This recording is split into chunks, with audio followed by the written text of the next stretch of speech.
வணக்கம். இது அதிர்வின் இன்றைய பிரதான செய்திகள். முதலில் தலைப்புச் செய்திகள். ராணுவ புலனாய்வு வட்டாரத்தில் ரகசிய குறியீட்டில் அழைக்கப்பட்ட கோட்டபாய மற்றும் பிள்ளையான் சுமார் 25 லட்சம் வரை பெற்றுக்கொண்ட அசாத் மௌலானா. அரசியல்வாதிகளின் தொலைபேசிகளை ஒட்டுக்கேட்ட சுரேஷ் சாலே. அசாத் மௌலானாவின் 95 பக்க வாக்குமூலம், அம்பலமான தகவல்கள்.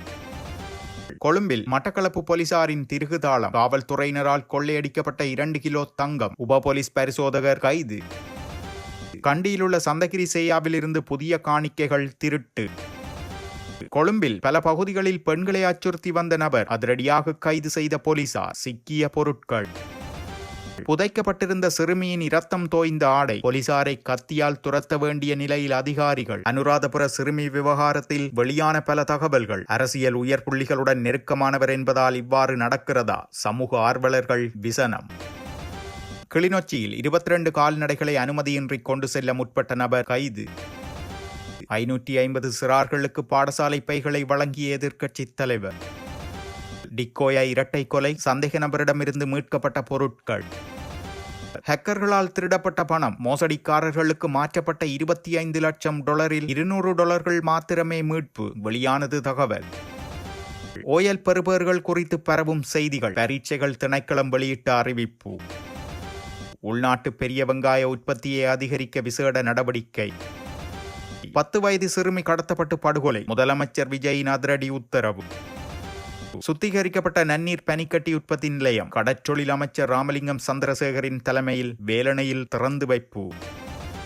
உயிர்த்த ஞாயிறு தற்கொலை தாக்குதல்கள் தொடர்பிலான விசாரணைகள் முன்னெடுக்கப்பட்டு வரும் நிலையில் பல தகவல்கள் அம்பலமாகி வருகின்றன. அந்த வகையில் சிவனேசத்துறை சந்திரகாந்தன் எனப்படும் பிள்ளையானின் நெருங்கிய சகாவாக முன்னதாக செயற்பட்ட அசாத் மௌலானா வழங்கிய 95 பக்கங்கள் அடங்கிய வாக்குமூலத்தில் குறிப்பிட்டுள்ள விடயங்கள் தொடர்பில் ஊடகங்கள் தகவல் வெளியிட்டு வருகின்றன. ராணுவ புலனாய்வு பிரிவு வட்டாரத்தில் அப்போதைய ஜனாதிபதி கோட்டபாய ராஜபக்ச அல்பா என்ற ரகசிய குறியீட்டு பெயரில் அழைக்கப்பட்டதாகவும் பிள்ளையான் பன்னா என்று அழைக்கப்பட்டதாகவும் தெரிவிக்கப்படுகிறது. 2015 ஆண்டு நல்லாட்சி அரசாங்கம் ஆட்சி பொறுப்பினை ஏற்றுக்கொண்ட போது சாட்சியங்களை மறைக்குமாறும், கொலை செய்யப்பட்டு புதைக்கப்பட்ட நபர்களின் சடலங்களை வேறு இடத்திற்கு மாற்றுமாறும், ஆயுதங்களை புதைக்குமாறும் சுரேஷ் சாலே பணிப்புரை வழங்கினார் என அசாத் மௌலானா குறித்த வாக்குமூலத்தில் குறிப்பிட்டுள்ளார் என தெரிவிக்கப்படுகிறது. உயிர்த்த ஞாயிறு பயங்கரவாத தாக்குதல் தொடர்பிலான விசாரணைகளில் இலங்கையின் அரசியல் மற்றும் பாதுகாப்பு துறையை அதிர வைக்கும் வகையிலான புதிய தகவல்களை குற்றப்புலனாய்வு திணைக்களம் நீதிமன்றத்தில் சமர்ப்பித்துள்ளது. அசாத் மௌலானாவின் 95 பக்க வாக்குமூலம் பிரான்சில் உள்ள இலங்கை தூதரகத்தில் வைத்து சிஐடி பணிப்பாளர் சானி அபேசேகர தலைமையிலான குழுவினர் அசாத் மௌலானாவிடம் பதிவு செய்த 95 பக்கங்களை கொண்ட வாக்குமூலம் இந்த விசாரணையில் திருப்பு முனையாக அமைந்துள்ளது. இந்த வாக்குமூலத்தின் அடிப்படையில் மேலதிக சொலிசிட்டர் ஜெனரல் திலீப பீரிஸ், தேசிய புலனாய்வு பிரிவின் முன்னாள் பணிப்பாளர் சுரேஷ் சாலேயே இந்த தாக்குதல்களின் பிரதான சூத்திரதாரி என நீதிமன்றத்தில் பகிரங்கமாக அறிவித்துள்ளார். ராணுவ புலனாய்வு பிரிவின் நிதி மற்றும் ஆயுத விநியோகம் தொடர்பில் முக்கிய தகவல்களும் வெளியிடப்பட்டுள்ளன. 2005 ஆண்டு முதல் பிள்ளையான் தலைமையிலான தமிழ் மக்கள் விடுதலை புலிகள் கட்சியின் செயற்பாடுகளுக்கு ராணுவ புலனாய்வு பிரிவே நிதி வழங்கியுள்ளதாகவும் ஒவ்வொரு முறையும் சுமார் 25 லட்சம் ரூபாய் வரையான தொகையை அசாத் மௌலானாவே கையெழுத்திட்டு பெற்றுள்ளார் என்றும் 2006 ஆண்டு காலப்பகுதியில் தொடர் இலக்கங்கள் அளிக்கப்பட்ட 41 T56 ரக துப்பாக்கிகள், 9 மைக்ரோ பிஸ்டல்கள் மற்றும் வெடிபொருட்களை சுரேஷ் சாலே ஒருங்கிணைத்து வழங்கியதாக குற்றம் சாட்டப்பட்டுள்ளது. 2017 கைது செய்யப்பட்ட சஹ்ரானின் குழுவினரை பிணையில் எடுப்பதற்காக ராணுவ புலனாய்வு பிரிவின் நிதியிலிருந்து வழக்கறிஞர் கட்டணம் செலுத்தப்பட்டுள்ளதாகவும் புலனாய்வு பிரிவினர் தங்களுக்குள் தகவல்களை பரிமாறிக்கொள்ள விசேட குறியீட்டு பெயர்களை பயன்படுத்தியுள்ளார்கள் என்றும் கூறப்பட்டுள்ளது. கோட்டபாய ராஜபக்ச அல்பா, சுரேஷ் சாலே சமி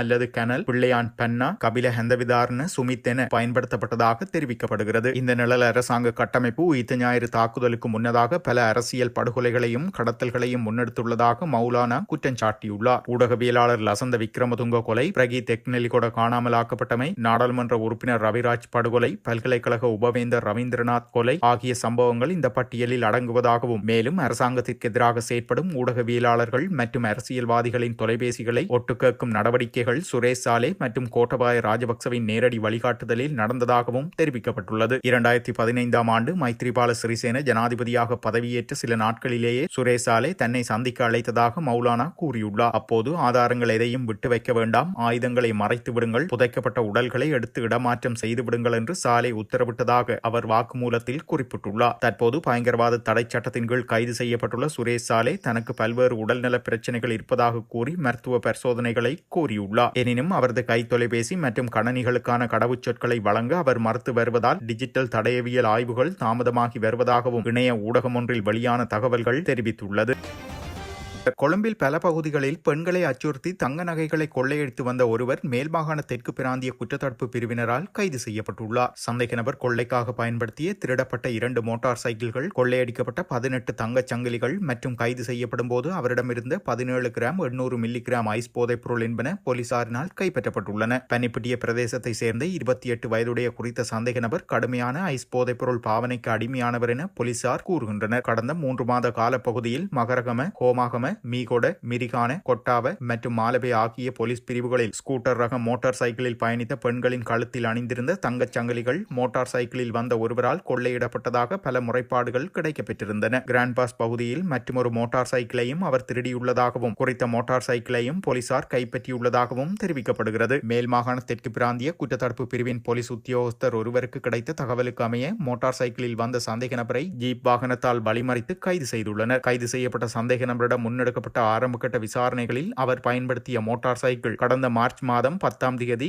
மகரகம புற்றுநோய் வைத்தியசாலைக்கு அருகில் திருடப்பட்டமை தெரிய வந்துள்ளது. குறித்த மோட்டார் சைக்கிளை பயன்படுத்தியே மேற்குறிப்பிட்ட கொள்ளை சம்பவங்களையும் அவர் மேற்கொண்டுள்ளார். கொள்ளையடிக்கப்பட்ட அனைத்து தங்க நகைகளையும் மகரகம பிரதேசத்தில் உள்ள ஒரே ஒரு அடகு வைக்கும் நிலையத்திற்கே அவர் விற்பனை செய்துள்ளார். சம்பவம் தொடர்பில் மேல் மாகாணத்திற்கு பிராந்திய குற்றத்தடுப்பு பிரிவினர் மேலதிக விசாரணைகளை மேற்கொண்டு வருகின்றனர்.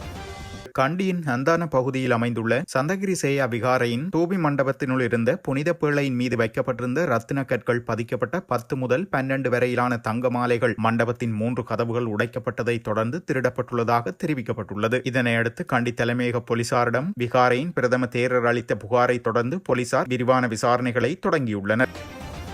கொழும்பில் நபரொருவரை கடத்தி அவரிடமிருந்து 2 கிலோ தங்கத்தை கொள்ளையடித்த சம்பவம் தொடர்பாக மட்டக்களப்பு வெல்லாவளி போலீஸ் நிலையத்தில் கடமையாற்றி வந்த உப போலீஸ் பரிசோதகர் ஒருவர் குற்றப்புலனாய்வு திணைக்களத்தினரால் கைது செய்யப்பட்டுள்ளார். சந்தேக நபரான குறித்த போலீஸ் அதிகாரி களனியில் உள்ள போலீஸ் பயிற்சி நிலையத்தில் பயிற்சிகளை பெற்றுக் கொண்டிருந்த வேளையிலேயே கைது செய்யப்பட்டுள்ளார். கடந்த 2023ஆம் ஆண்டு மார்ச் 18ஆம் தேதி கொழும்பு வடக்கு குற்ற விசாரணை பிரிவில் இவர் கடமையாற்றிய போது நபரொருவரை கடத்தி 2 கிலோ தங்கத்தை கொள்ளையடித்ததாக குற்றம் சுமத்தப்பட்டுள்ளது. இது தொடர்பாக முறைப்பாடு செய்யப்பட்டு விசாரணைகள் இடம்பெற்று வந்த நிலையில் மேற்குறிப்பிட்ட அதிகாரி மட்டக்களப்பு வெல்லாவளி போலீஸ் நிலையத்திற்கு இடமாற்றம் செய்யப்பட்டுள்ளார். இதனைத் தொடர்ந்து அங்கு கடமையாற்றி வந்த அவர் அண்மையில் களனியில் உள்ள போலீஸ் பயிற்சி நெறிக்காக சென்றிருந்தார். இதன்போது குறித்த கடத்தல் மற்றும் கொள்ளை சம்பவம் தொடர்பான விசாரணைகளை மேற்கொண்டு வந்த குற்றப்புலனாய்வு திணைக்கள அதிகாரிகள் பயிற்சியில் இருந்த குறித்த போலீஸ் அதிகாரியை கைது செய்திருந்தனர். மேலும் குறித்த போலீஸ் அதிகாரி தற்போது பணியிடை நீக்கம் செய்யப்பட்டுள்ளார் என்றும் கூறப்படுகிறது. அனுராதபுரத்தில் சிறுமியொருவரை தவறான நடத்தைக்கு உட்படுத்தியதாக குற்றம் சாட்டப்பட்டுள்ள அட்டமஸ்தானாதிபதி பல்லேகம ஹேமரத்ன தேரர் தொடர்பில் விசாரணைகளில் பல தகவல்கள் வெளியாகியுள்ளன. சந்தேக நபரான தேரர் அந்த சிறுமியை துன்புறுத்தியுள்ள நிலையில் இரத்தம் தோய்ந்த சிறுமியின் உள்ளாடை புதைக்கப்பட்டிருந்த நிலையில் கண்டெடுக்கப்பட்டுள்ளதாக அரசு தரப்பு சார்பில் நீதிமன்றத்தில் முன்னிலையான சட்டத்தரணி தெரிவித்துள்ளார். மேலும் இத்தகைய வலுவான ஆதாரங்கள் இருந்த போதிலும் போலீசார் தேரரை கைது செய்வதை தாமதப்படுத்தி அவரை தலைமறைவாக இருக்க அனுமதித்துள்ளது என்றும் குற்றம் சாட்டியுள்ளார். இந்த சம்பவம் தொடர்பான விசாரணைகளில் போலீசார் அந்த சிறுமியின் காணொலி ஆதாரத்தை கூட பெறவில்லை என்று கூறிய சட்டத்தரணி இந்த சம்பவம் தொடர்பான முழு விசாரணை செயல்முறையிலும் போலீசார் சட்டத்தை மீறியுள்ளதாக தெரிவித்துள்ளார். இந்த குற்றத்தை செய்ததற்கான தெளிவான ஆதாரங்கள் இருந்த போதிலும் சந்தேகத்துக்குரிய தேரர் ஏன் கைது செய்யப்படவில்லை என்று மேன்மாகாண பொறுப்பதிகாரி சிரேஷ்ட டிஐஜியிடம் விசாரித்ததாகவும் ஆனால் அவரும் சரியான பதிலளிக்காமல் காலத்தை வீணடித்து வருவதாகவும் அவர் மேலும் குற்றம் சாட்டியுள்ளார். அத்துடன் தேரருக்கும் சிறுமிக்கும் இடையே 84 தொலைபேசி உரையாடல்கள் இடம்பெற்றிருந்ததாக தரவு பகுப்பாய்வு அறிக்கைகள் மூலம் உறுதி செய்யப்பட்டுள்ளதாகவும் நீதிமன்றத்தில் தெரிவிக்கப்பட்டுள்ளது. சந்தேக நபரான தேரர் நிதி, மத மற்றும் உத்தியோகபூர்வ அதிகாரத்தை அடிப்படையாக கொண்டு இந்த சம்பவம் தொடர்பான விசாரணைகளை நீர்த்து போகச் செய்ய போலீசார் தற்போது செயற்பட்டு வருவதாகவும் சட்டத்தரணி நீதிமன்றத்தில் மேலும் கூறியுள்ளார். மேலும் சந்தேகிக்கப்படும் துறவியை கைது செய்ய நீதிமன்றம் பிடியாணை பிறப்பித்த உடனேயே முன்னெப்போதும் இல்லாத திடீர் உடல்நலக்குறைவு அவருக்கு எப்படி ஏற்பட்டது என்றும் சட்டத்தரணி நீதிமன்றத்தில் சுட்டிக்காட்டியுள்ளார். குற்றஞ்சாட்டப்பட்ட அட்டமஸ்தானாதிபதி பல்லேகம ஹேமரத்ன தேரரும் குற்றத்திற்கு உடந்தையாக இருந்ததாக கூறப்படும் சிறுமியின் தாயாரும் கடும் நிபந்தனைகளுடன் பிணையில் செல்ல அனுமதிக்கப்பட்டமை கடும் விமர்சனங்களுக்கு உள்ளாகியுள்ளது. தேரருக்கு எதிராக இவ்வளவு ஆதாரங்கள் முன்வைக்கப்பட்ட போதிலும் போலீசார் அவருக்கு எதிராக நடவடிக்கை எடுக்கப்படாமை சமூகத்தில் பெரும் கேள்விக்குள்ளாகியுள்ளது. குற்றஞ்சாட்டப்பட்ட தேரர் அரசியல் உயர் புள்ளிகளுடன் நெருக்கமானவர் என்பதால் தான் குற்றத்திலிருந்து இவ்வாறு தப்பிக்க விடப்படுகின்றாரா என சமூக ஆர்வலர்கள் ஆதங்கத்தை வெளிப்படுத்தி வருகின்றனர். இதற்கிடையில் தேசிய சிறுவர் பாதுகாப்பு அதிகார சபையின் தலைவரும் ஓய்வு பெற்ற உயர் நீதிமன்ற நீதிபதியுமான இனோகா ரணசிங்கவின் ஆலோசனையின் பேரில் அந்த அதிகார சபையின் சட்ட அமுலாக்க பணிப்பாளர் நாயகம் சஜீவனி அபயகோன் இந்த சந்தேக நபரை கைது செய்வதற்காக தேசிய சிறுவர் பாதுகாப்பு அதிகார சபை போலீசாரை கத்தியால் துரத்த வேண்டியிருந்தது என்று நீதிமன்றத்தில் தெரிவித்துள்ளார். இவ்விடயம் குறித்து தேரர் விவகாரத்தில் போலீசார் உரிய நடவடிக்கை எடுப்பதில் மிக தாமதமும் தயக்கமும் காட்டுகின்றனர் என்பதை மேலும் உறுதிப்படுத்துகிறது எனவும் கடுமையாக விமர்சிக்கப்பட்டுள்ளது. கிளிநொச்சி அக்கராயன் போலீஸ் பிரிவுக்குட்பட்ட முக்கொம்பன் பகுதியிலிருந்து பார ஊர்தி மூலம் அனுமதி பத்திரமின்றி 22 கால்நடைகளை கொண்டு செல்ல முற்பட்ட நபர் கைது செய்யப்பட்டுள்ளார். நேற்றைய தினம் கிளிநொச்சி மாவட்ட குற்றத்தடுப்பு போலீஸ் பிரிவினருக்கு கிடைக்கப்பட்ட தகவலுக்கு அமைவாக முகமாலை பகுதியில் மேற்கொள்ளப்பட்ட வீதி சோதனையின் மூலம் குறித்த வாகனம் அடக்கி பிடிக்கப்பட்டுள்ளது. அத்துடன் 22 கால்நடைகளையும் போலீசார் மீட்டுள்ளதுடன் குறித்த பார ஊர்தியின் 43 வயதுடைய சாரதி போலீசாரினால் கைது செய்யப்பட்டுள்ளார். இந்நிலையில் குறித்த சாரதியை கிளிநொச்சி நீதிமன்றத்தில் முற்படுத்த நடவடிக்கை எடுக்கப்பட்டுள்ளதாகவும் கிளிநொச்சி போலீசார் தெரிவித்துள்ளனர். இலவச கல்வியை மேலும் வலுப்படுத்தும் நோக்கில் ஐக்கிய மக்கள் சக்தியால் குளியாப்பிட்டிய நகரத்தில் அமைந்து காணப்படும் 11 பாலர் பாடசாலைகளைச் சேர்ந்த 550 சிறார்களுக்கு பாடசாலை பைகளை வழங்கி வைக்கும் நிகழ்வு நேற்றைய தினம் குளியாப்பிட்டிய நகரில் இடம்பெற்றுள்ளது. டிக்கோயா இரட்டை கொலை சம்பவத்துடன் தொடர்புடைய சந்தேக நபர் எதிர்வரும் ஜூன் மாதம் 2ஆம் தேதி வரை விளக்கமறியலில் வைக்குமாறு அட்டன் மாவட்ட நீதவான் நீதிமன்ற நீதிபதி பீட்டர் போல் உத்தரவிட்டுள்ளார். டிக்கோயா இரட்டை கொலை சம்பவத்துடன் தொடர்புடைய குறித்த சந்தேக நபர் பதுளை மாவட்டம் ஹாலியல தெமோதரை பகுதியைச் சேர்ந்த 47 வயதுடைய செல்லையா மனோஜ் என அடையாளம் காணப்பட்டிருந்தார். அதனையடுத்து சந்தேக நபரிடமிருந்து கூறிய ஆயுதம், கத்தி மற்றும் தங்க ஆபரணங்களை கைப்பற்றி போலீசார் நேற்றைய தினம் டிக்கோயா ஆதார வைத்தியசாலையின் சட்ட வைத்திய அறிக்கையை பெற்று அட்டன் நீதிவான் நீதிமன்றத்தில் சந்தேக நபரை ஆஜர்படுத்திய போதே நீதவான் இவ்வாறு உத்தரவிட்டுள்ளார். இதேவேளை அகால மரணமான வயோதிப தம்பதியினரின் பூதவுடல் ஆயிரக்கணக்கானோரின் அஞ்சலியுடன் டிக்கோயா தரவலை பொது மயானத்தில் நல்லடக்கம் செய்யப்பட்டுள்ளது.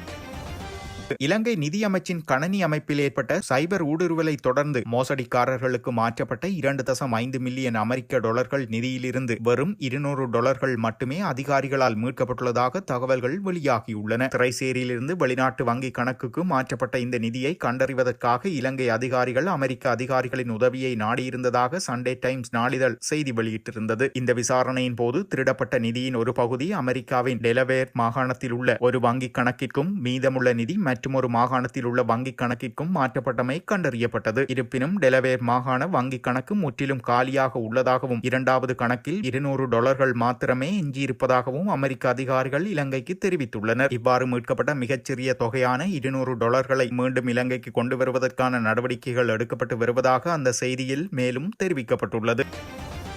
2025ஆம் ஆண்டிற்கான கல்வி பொதுத்தராதர சாதாரண தர பரீட்சை பெறுபவர்கள் தொடர்பாக சமூக ஊடகங்களில் வெளியாகும் செய்திகள் முற்றிலும் தவறானதென தெரிவிக்கப்பட்டுள்ளது. எனினும் சாதாரண தர பரீட்சை பெறுபவர்கள் எதிர்வரும் ஜூன் மாதத்தின் நடுப்பகுதிக்குள் வெளிவர வாய்ப்புள்ளதாக பரீட்சைகள் திணைக்களத்தின் அதிகாரி ஒருவர் தெரிவித்துள்ளார். மேலும் போலி செய்திகளால் பரீட்சார்த்திகள் மன அழுத்தத்திற்கு உள்ளாகுவதால் அவ்வாறான செய்திகளை பரப்புபவர்களுக்கு எதிராக நடவடிக்கை எடுப்பது குறித்து ஆராய்ந்து வருவதாகவும் பரீட்சைகள் திணைக்களத்தின் அதிகாரிகள் தெரிவித்துள்ளனர்.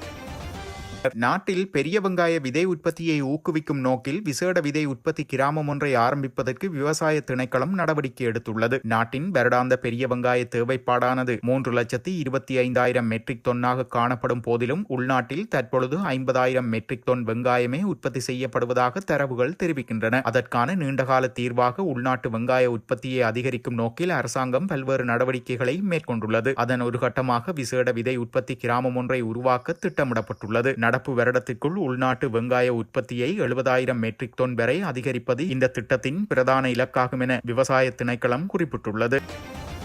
தமிழ்நாடு கோயம்புத்தூரில் 10 வயது சிறுமி கடத்தப்பட்டு படுகொலை செய்யப்பட்ட சம்பவம் மிகுந்த வேதனையையும் அதிர்ச்சியையும் அளிப்பதாக தெரிவித்துள்ள தமிழ்நாடு முதலமைச்சர் சி ஜோசப் விஜய் இந்த சம்பவம் குறித்து விரிவான மற்றும் தீவிர விசாரணை நடத்துமாறு காவல்துறைக்கு உத்தரவிட்டுள்ளார். பெண்கள் மற்றும் சிறுவர்களுக்கு எதிரான குற்றங்களில் ஈடுபடுபவர்கள் சட்டத்தின் முன் கடுமையான தண்டனையை எதிர்கொள்வார்கள் என்றும் அவர் உறுதியளித்துள்ளார். இந்த சம்பவத்தை மனித நேயமற்ற மற்றும் மன்னிக்க முடியாத குற்றம் என விவரித்துள்ள முதலமைச்சர் விஜய் இத்தகைய செயல்களை நமது சமூகத்தில் ஒருபோதும் ஏற்றுக்கொள்ள முடியாதென்றும் குறிப்பிட்டுள்ளார். அத்துடன் உயிருக்குயிரான சிறுமியை இழந்து வாடும் குடும்பத்தினருக்கு தனது ஆழ்ந்த இரங்கலையும் துயரத்தையும் தெரிவித்துள்ளார். இதேவேளை இந்த குற்றச்சம்பவம் தொடர்பாக ஏற்கனவே 2 சந்தேக நபர்கள் காவல்துறையினரால் கைது செய்யப்பட்டுள்ளமையும் குறிப்பிடத்தக்கது.